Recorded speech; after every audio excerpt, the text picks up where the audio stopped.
Last time आपको यहाँ पे बताकर छोड़ा था कि साइटोप्लाज्म होता है।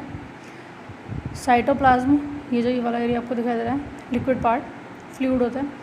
इसके अंदर बहुत छोटे छोटे माइक्रोस्कोपिक जो स्ट्रक्चर्स हैं वो फ्लोट करते हैं, उनको हम लोग सेल ऑर्गेनल्स बोलते हैं, ऑर्गन ऑफ द सेल।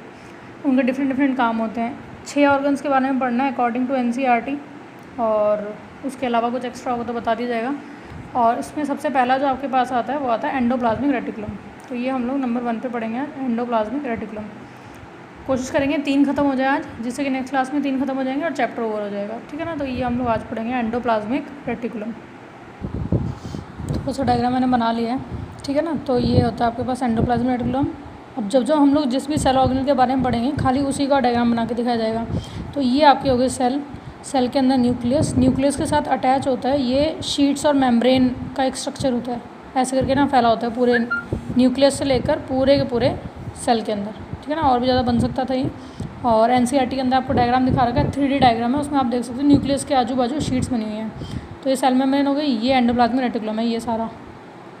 तो एंडोप्लाज्मिक रेटिकुलम 2 तरह के होते हैं, एक तो स्मूथ एंडोप्लाज्मिक रेटिकुलम, एक होता है रफ एंडोप्लाज्मिक रेटिकुलम। वाई स्मूथ एंड रफ, तो यहाँ पे RER मतलब रफ एंडोप्लाज्मिक रेटिकुलम और SER मतलब स्मूथ। तो रफ का मतलब होता है कि जैसे मान लो ये लेयर है एंडोप्लाज्मिक रेटिकुलम की, उसके ऊपर कुछ अटैच होता है और इस पर कुछ भी अटैच नहीं होता है, तो ये स्मूथ होता है। तो रफ पे क्या अटैच होता है? रफ पे अटैच होते हैं राइबोसोम्स। क्या अटैच होता है? राइबोसोम्स। इस पर कुछ भी अटैच नहीं होता। RER का जो फंक्शन है वो है, राइबोसोम का फंक्शन होता है ये कि सिंथेसिस प्रोटीन, प्रोटीन। तो RER क्या बनाता है? प्रोटीन बनाता है। क्यों बनाता है? क्योंकि राइबोसोम ही प्रोटीन बनाता है। कल को आपसे कोई पूछे, क्लास 8 में भी था कि राइबोसोम का फंक्शन क्या है, तो प्रोटीन बनाना उसका काम होता है। तो प्रोटीन फैक्ट्री भी कहते हैं इसको, राइबोसोम्स को। इसका काम होता है SER का सिंथेसिस लिपिड्स, फैस्ट, कोलेस्ट्रॉल, ठीक है ना। ये सारी चीज़ें सेल के अंदर ये बनाता है। तो दोनों का अपना अपना काम है, ये हो गया। अच्छा, एक काम और है इसका कि अगर न्यूक्लियस से किसी सामान को मुझे यहाँ तक पहुँचाना है तो ये लोग क्या करेगा, एक नेटवर्क की तरह काम करता है। तो यहाँ से यहाँ गया, यहाँ से यहाँ गया, यहाँ गया, ये आगे आगे आगे पहुँच जाएगा, ठीक है ना। तो मेनली ये काम है इसका एंडोप्लाज्मिक रेटिकुलम का। अब NCERT देख लेते हैं, लाइन टू लाइन क्या दे रखा है, ठीक है ना। सबसे मेन आपको NCERT पढ़नी है, इसके अलावा बाकी सब छोड़ दीजिए और नोट्स जो मैं आपको प्रोवाइड कराता हूँ। एंडोप्लाज्मिक रेटिकुलम एक large network membrane bound tubule है, ठीक है ना। It look like tubules and round oblong wages, vesicles होते हैं छोटे छोटे से। यहाँ पे देखो डायग्राम के अंदर ये हो गया न्यूक्लियस हमारा, ठीक है ना। न्यूक्लियस के आजू बाजू ये आप देख रहे हैं, ये वाला ये एंडोप्लाज्मिक रेटिकुलम है, जिस पे ये डॉट डॉट लगी हुई है। तो ये तो हो गया आपका रफ, ढंग से देखो बहुत नज़दीक से, ठीक है ना। और जिस पे ये डॉट नहीं लगी हुई है, ये खाली सिंपल सा है, इसको बोलते हैं हम लोग स्मूथ वाला। क्लियर। तो यहाँ पर इन्होंने कह रखा है कि the ER is the structure similar structure to the plasma membrane, इसी की तरह फैला होता है। ये 2 तरह के होते हैं, रफ़ और स्मूथ। रफ़ जो है वो माइक्रोस्कोप के अंदर रफ़ दिखाई देता है क्योंकि इसके साथ कुछ पार्टिकल अटैच होते हैं जिनको राइबोसोम कहा जाता है उसके सरफेस से। Ribosome which are present in all active cell, जितने भी एक्टिव सेल है उनके अंदर प्रेजेंट होता है। It is the site for protein manufacture, ये इंपॉर्टेंट लाइन है बहुत। Ribosome is the site for protein manufacture. The manufacture protein is send to the various places. Protein बन गया, यहाँ पर बनने के बाद सारे में भेज दिया जाएगा डिपेंडिंग अपॉन द नीड, ज़रूरत के हिसाब से।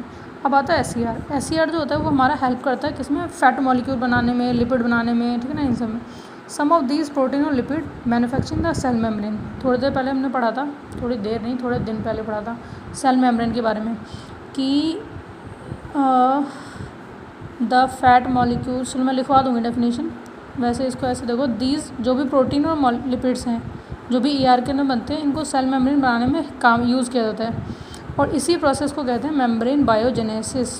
क्वेश्चन आता है एग्जाम में, ये क्या होता है, बहुत इंपॉर्टेंट है, घुस के पढ़ना है अंदर बिल्कुल ढंग से एकदम deeply. Membrane biogenesis, the process of formation of plasma membrane. The process of formation of plasma membrane is known as membrane biogenesis. Membrane का बनना कैसे, by using the molecules of proteins and lipids formed by, protein किस में बनेगा RER में and lipid किस में बनेगा SER में, ठीक है ना, रिस्पेक्टिवली।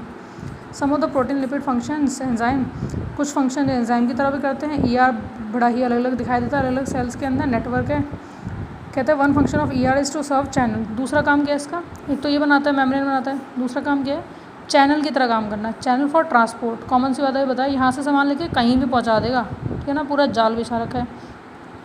फिर यहाँ बता रखा है कि various region of the cytoplasm between the year also function है साइटोप्लाज्म।